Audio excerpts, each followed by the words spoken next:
It's been 6 months since we traveled to Nepal for the CBSN original, and we wanted to find out what Rachana has been up to during that time. It's probably no surprise she's been quite busy, but she did have one surprise for me. Here's part of my phone conversation with her. Hello? Rachana, it's Reena. How are you? I am good. I am good. How are you? I'm good. We were just curious how you're doing. I am doing great. I am very surprised. You have a surprise? Yeah. What's the surprise? Yeah, because I got the right man and the right time is my choice. Who really supports and encourages. He also works in social sector and then I got married. So you found the right guy and you got married. No way. When did this happen? Congratulations. Thank you. It happened in March. Wow, in March. Oh my gosh. Oh, the woman who told me she would never get married. Yeah. Yes, because of course I was afraid from getting the man who doesn't understand my feelings and doesn't support my work.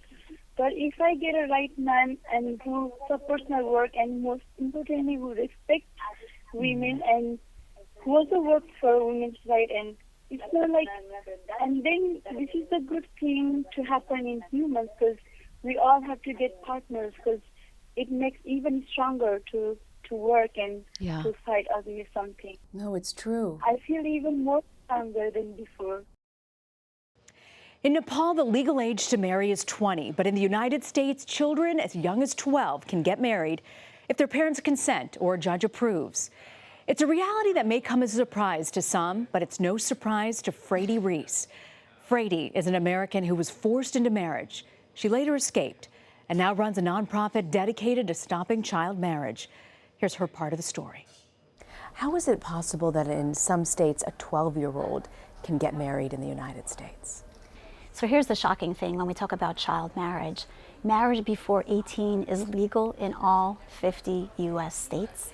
And in 27 states, the law does not even specify a minimum age below which a child cannot marry.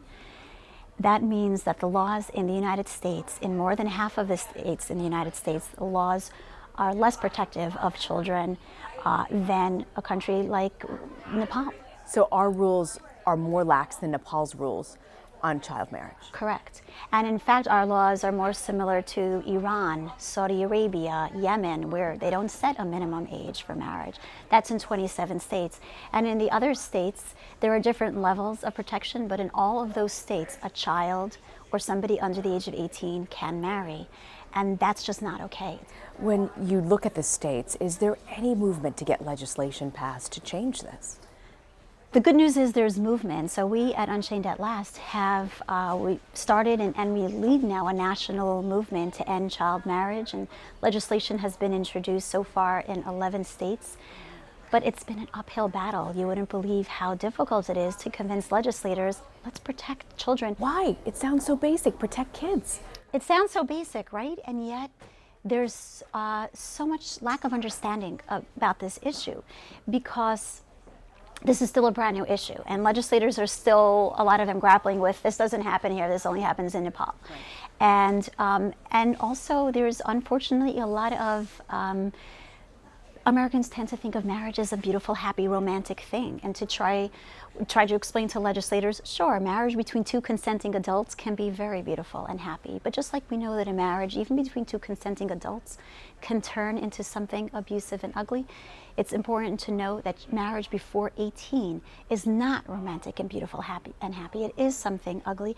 The U.S. State Department, in fact, when it's setting its foreign policy, has determined that marriage before 18 is a human rights abuse. We need legislators to look inward and say marriage before 18 is not a beautiful, happy, romantic thing. It's not a right for a child. It's a human rights abuse. And you know, here are the two most important problems with marriage before age 18. One is that 18 in most states is the age where children become legal adults.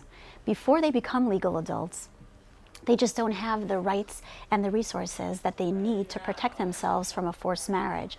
So for example, when we have a woman 18 or older who calls and says, please help us, please help me, I'm being forced into a marriage, we help her to leave home, get into a shelter, and then we get her a pro bono attorney who can bring various legal actions that she needs to protect herself.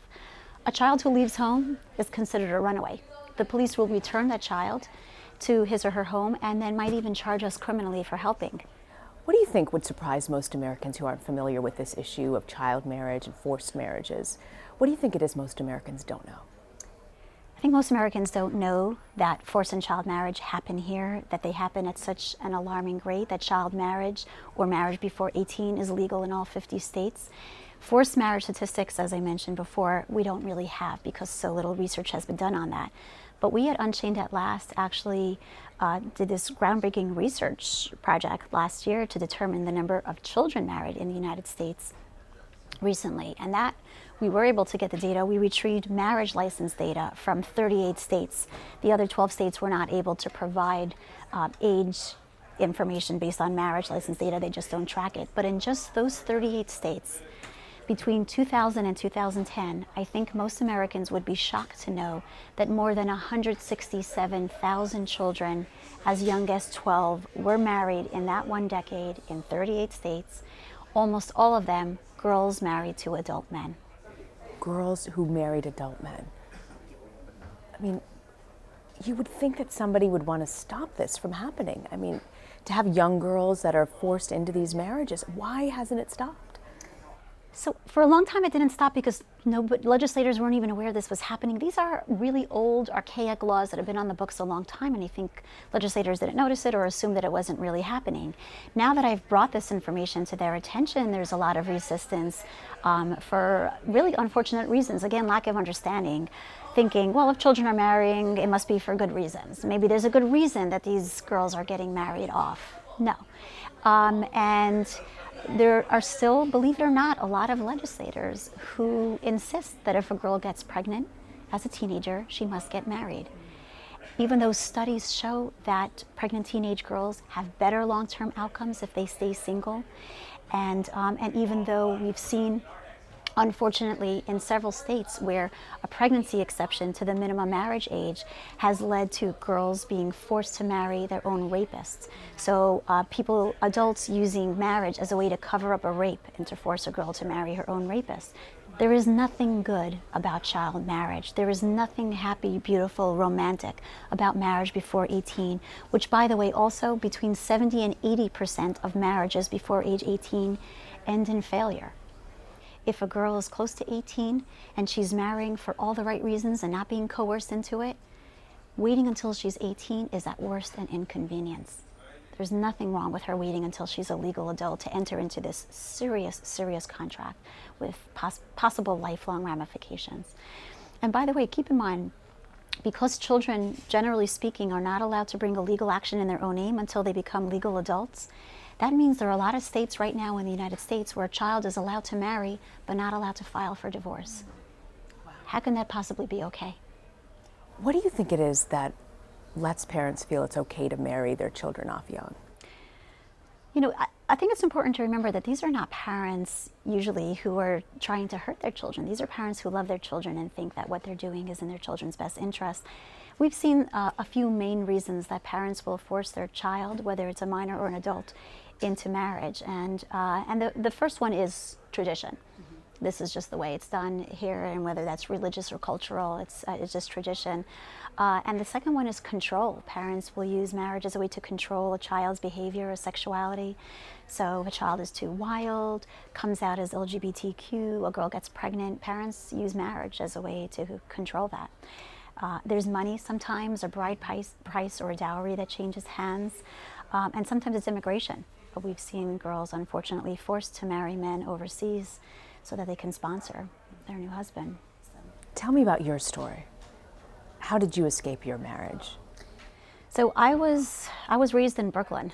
Again, people think forced marriage is happening only in other countries, right? Brooklyn. And I'm American and was raised in an insular religious community in Brooklyn where that's what happens. As a girl, I was taught my whole life, I was raised to know that I would marry young in an arranged marriage right after I graduated from high school. And when the guy that my family arranged for me to marry turned out to be violent, which I discovered only 1 week after my wedding, there was just no escape. There was no turning back at that point. Under religious law in that community, a woman does not have the right to divorce her husband. Only he had the right to divorce me. I had no reproductive rights. I was not allowed to use birth control. So my first child was born 11 months after my wedding. Pretty soon I had 2 children. I also had no financial rights. I was not allowed to work. I was not allowed to have a bank account or a credit card in my own name. I was completely financially dependent on my husband. Really the only way out for somebody like me, I also had no education, so there was no possible way I could get out and support myself. The only way out would have been if my family had agreed to take me back, and my family said no. Do you talk to your family today? They consider me dead after. To this day, to even this after day. all the work you've done in this field? I don't know if they even know of the work that I've done. If you could speak to your parents today, and you said it's been over a decade that you've been able to talk to them, what would you say to them?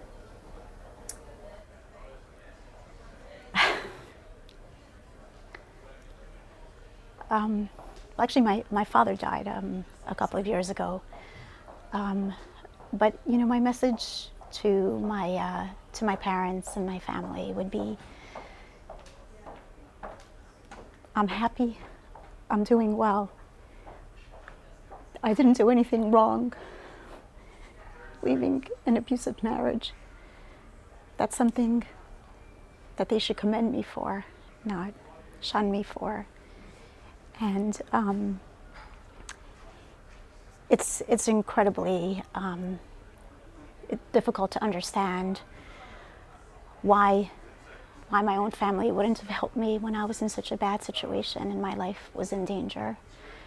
I have forgiven them. I'm sorry. I've forgiven them and I've moved on, but I just wish they could know that I'm happy and doing well, and that leaving the marriage was the right thing. It still hurts. It still hurts because, you know, and this is something that I share with a lot of Unchained clients. A lot of the women and girls that we work with at Unchained is the betrayal. It's our families that arrange these marriages for us or forced us into these marriages. And then it's our families, the ones who are supposed to love us the most, who refuse to help us when we ask for help. And it's such a betrayal. It's such a betrayal. And I can understand even why my family did it. It's so deeply ingrained in their culture and religion that they just couldn't accept that I was trying to do something different. So I get it. But I also know that it was wrong. It was wrong what they did to me. And it was wrong for them to shun me for doing what they should have done, which is getting me out of that marriage. Such an incredible story. My thanks to you for watching Nepal, The Lost Girls. You can catch our reporting anytime on the CBS News app and CBS website on demand. I'm Reena Ninan for CBSN.